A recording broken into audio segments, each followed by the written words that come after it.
What happens when raw talent from the streets of Kingston collides with global opportunity, violent controversy, and the relentless pursuit of stardom?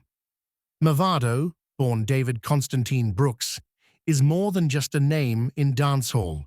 He's a symbol of resilience, controversy, and global success. From growing up in the gritty neighborhood of Cassava Piece to signing with DJ Khaled's We the Best music group, Mavado's journey has been nothing short of dramatic. But behind the fame lies a life filled with pain, triumph, betrayal, and battles, both personal and legal. With an estimated net worth of over $4 million, Mavado has carved out a global career. In this video, you'll discover how a young boy raised in a violence-stricken area became an international music powerhouse. We'll dive deep into the roots of his career, his clashes with the law, his struggles with the industry, and his collaborations with global superstars like Nicki Minaj and Drake.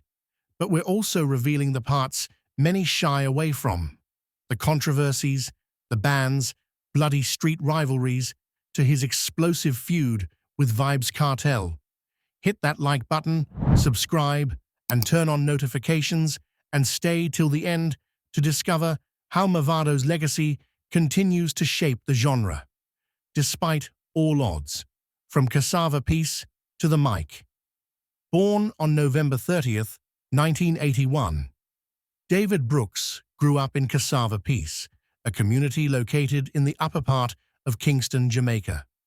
Far from the glitter of stardom, Cassava Piece was a zone of survival, where crime, poverty, and violence dominated daily life. Despite these challenges, young David found an escape in music. Inspired heavily by Bounty Killer, he began to envision a different life for himself. The music of Bounty, hard-hitting, raw, and real, resonated with him. That connection wasn't just spiritual.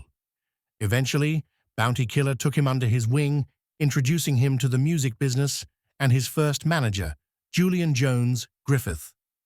With their support, David took on a name inspired by the luxury watch brand Mavado, altered slightly to become Mavado. The new name would soon become a force in Jamaican music. The breakthrough, Real McCoy. In 2005, the streets and the airwaves were introduced to a new voice, Real McCoy. The song didn't just buzz, it exploded. It captured the pain and rawness of ghetto life, delivered with a haunting melody and a gritty vocal style that quickly became Mavado's signature. This was no one-hit wonder.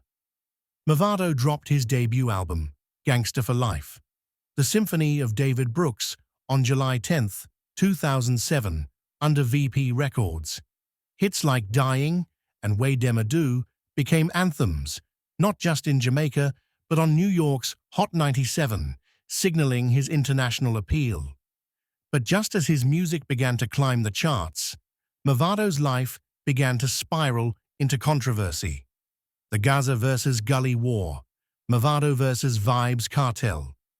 One of the most explosive feuds in dancehall history was the Gaza versus Gully war, with Mavado and Vybz Kartel at the center. This wasn't just lyrical. It divided communities, ignited street violence, and changed the culture forever. The beef started in the mid-2000s, with Mavado leading the Gully side, Cassava Piece, and Kartel repping Gaza, Portmore. The lyrical warfare was intense. Mavado's Pondy Gully versus Kartel's Empire Army, Mavado's Demapri versus Kartel's Cake Soap. Countless diss tracks, subliminals, and stage clashes. The rivalry escalated into real-life violence across Jamaica. Police even stepped in, calling both artists to a peace meeting with then-Prime Minister Bruce Golding in 2009. While both artists later claimed to end the feud, tensions have resurfaced multiple times, most recently with subliminal shots on social media and diss tracks in the 2000s. Trouble with the law. 2007 was a double-edged sword. While he was ruling the dancehall charts, an incident with Jamaican police nearly cost him his life and his fingers. Detained in relation to a shooting, Mavado claims he was thrown through a glass window while in custody. He needed surgery to reattach 3 of his fingers. Police, however, claimed he escaped custody while at the hospital. He was later charged with shooting with intent and illegal possession of a firearm. Though released on $3,000 bail, the damage was done. He was banned from entering the United States, cutting off a vital market and limiting his career growth. But Mavado didn't fold. Instead, he used his voice to stay relevant. A controversial voice. Mavado was no stranger to controversy. He refused to sign the Reggae Compassionate Act, an agreement designed to tone down anti-gay lyrics in reggae and dancehall. Songs like Batty Boy Termination led to criticism from human rights groups and temporary bans from performing in parts of the Caribbean and Europe. Yet, his fanbase remained loyal. For many, Mavado was not just a performer. He was a storyteller, a mirror of the ghetto's reality. Love, family, and personal life. Beyond the flashing lights and musical firestorms, Mavado's personal life reveals a man deeply connected to his family. He is married to Monique McKenzie, a Jamaican woman who has largely stayed out of the spotlight. The two reportedly tied the knot in 2009 in a quiet ceremony in the United States. Monique has been a steady presence in Mavado's life, especially during his legal battles and emotional trials. Mavado is a father of at least 5 children, including Dante Brooks, his most well-known son, who was sentenced to life in prison in 2021 for murder, a case that Mavado continues to challenge publicly, insisting on his son's innocence. Sky Diamond, one of Mavado's daughters, who has followed in his footsteps as an emerging recording artist, already making waves with her confident delivery and lyrical style.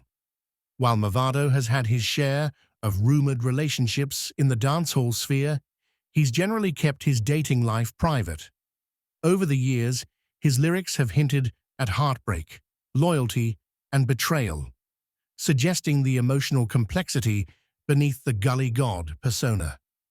In interviews and songs, he often speaks about family, loyalty, and God, reflecting a man who, despite the fame and controversy, still holds tight to personal values forged in the fire of Cassava Piece. In the American rap arena, in 2010, Mavado featured as a gangster in Drake's music video for Find Your Love. It was a visual and musical blend of 2 worlds, Jamaican dancehall and American hip-hop. Their chemistry hinted at bigger collaborations. In 2011, the big move came. Mavado signed with DJ Khaled's We the Best music group, which was then a part of Cash Money Records and Republic Records. The partnership was huge. He released singles like Emergency with Ace Hood, Survivor featuring Akon, and Give It All to Me with Nicki Minaj, a club banger that shook dance floors from Kingston to Miami. Unfortunately, despite the hype, his major label debut album never materialized. Internal issues and creative differences with the label reportedly slowed things down, and by 2021, Mavado had parted ways with the label. Legal troubles return. Mavado's brushes with the law didn't end in Jamaica. In 2012, he was convicted of assault and malicious destruction of property following a road rage incident. He was fined 100,000 Jamaican dollars, but his appeal was rejected. Still, the drama didn't silence him. Instead, he pushed forward with new music and a new movement. MVP, dancehall's new powerhouse. In 2017, Mavado teamed up with rising stars Alkaline and Jamil to form the MVP camp. They weren't just a group, they were a statement. Mavado called it the biggest thing in dancehall, and fans agreed. Their performances and releases were hits, reigniting dancehall's competitive spirit. Hits, diss tracks, and a message. Through the late 2010s, Mavado remained active, with tracks like Progress, featured on DJ Khaled's Major Key, which received a Grammy nomination in 2017. I'm Sanctify, 2018, a spiritual collaboration with Sean Paul. Top Shotter is Back, 2019, a raw reminder that Mavado was still in control. Enemy Line, 2020, a direct diss track aimed at Drake, with lyrics that shocked fans worldwide. While many expected the Drake beef to escalate, it cooled down quickly. But Mavado had once again proven his relevance. Mavado's story is far from over. With each song, each clash, and each headline, he continues to write new chapters. Love him or hate him, you can't ignore him. So whether you knew him from Real McCoy, his beefs, or his features with global stars, now you know the full story behind the man known as the Gully God. Don't forget to drop a comment below with your favorite Mavado track, subscribe for more untold dancehall stories, and remember, Gully side fee life.